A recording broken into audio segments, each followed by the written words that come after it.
ஓம் சக்தி.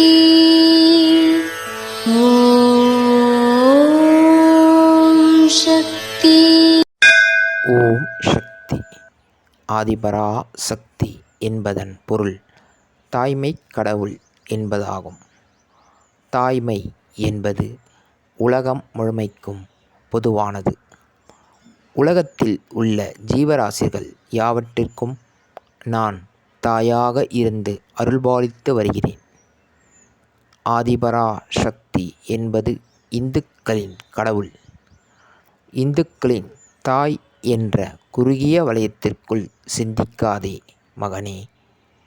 ஆதிபரா சக்தி என்பதன் பொருள் ஆழம் நிறைந்த சொல். தாய்மைநெறி என்பதே அதன் பொருள். இது அன்னையின் அருள்வாக்கு. குருவடி சரணம், திருவடி சரணம்.